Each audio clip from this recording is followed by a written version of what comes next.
Hey guys, another episode of Samson Woodcrafting. I want you to share my learning experience today. Basically, I've been working on this cutting board that I'm trying to get perfect the first time.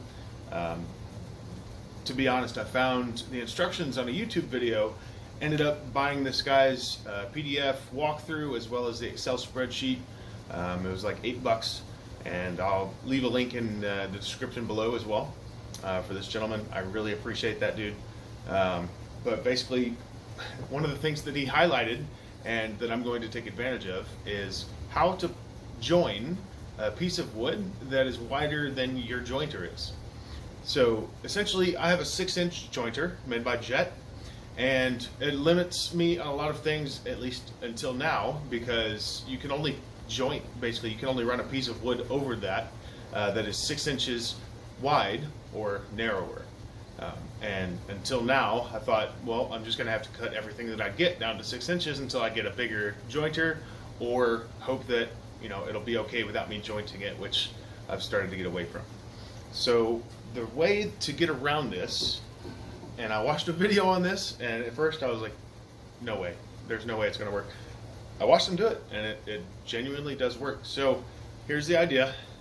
I really hope that you can see this on the video, but essentially you joint your 6-inch of your piece, and it'll leave you with a rabbet on the end here, right? Then what you're supposed to do is get a piece of wood that you know 100% to be true, flat, etc. I chose a 3/4 inch piece of birch plywood that I had laying around, and you stack it on top, okay? And you butt it up right to where that rabbet is. And then you're supposed to use double-sided tape. I'm still looking for some, but I'm going to find a way to attach it, basically. He suggests rubbing some paste wax on this board here so it's easier to run through the planer. Yeah, I said planer. So essentially what you do is, with this attached, you run it upside down through the planer, because this board on the bottom, you know, right, is 100% flat. So you run this through the planer. It'll take some edges off of here. Once you've got this side flat, right, all you have to do is turn it upside down and start planing here, and obviously it'll start taking this off first, and then it'll get down to the part that you jointed earlier. Okay, it's a pretty simple process, and I'm going to show you how it works. I'm really excited to try it because for a long time I've been wasting a lot of excess wood that I didn't need to.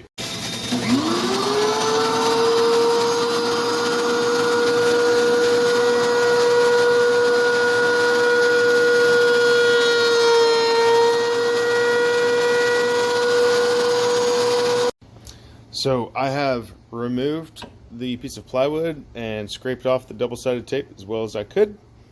And as you can see, this is going to be the side with the rabbet on it. And now we're going to run it through the planer and get rid of that rabbet.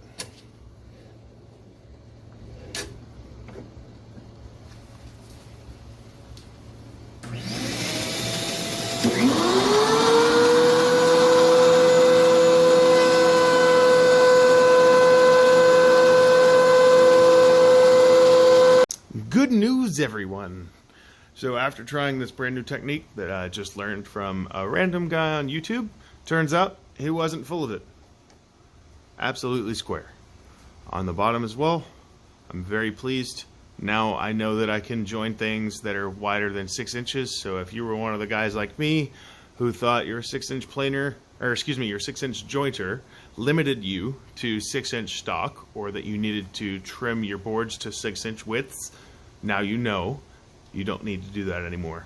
As long as the board you're trying to join is narrower than the maximum width of your planer, mine is 13 inches, I've got a pretty good ways that I can join a board. So I'm super stoked about that. Alright guys, check you later.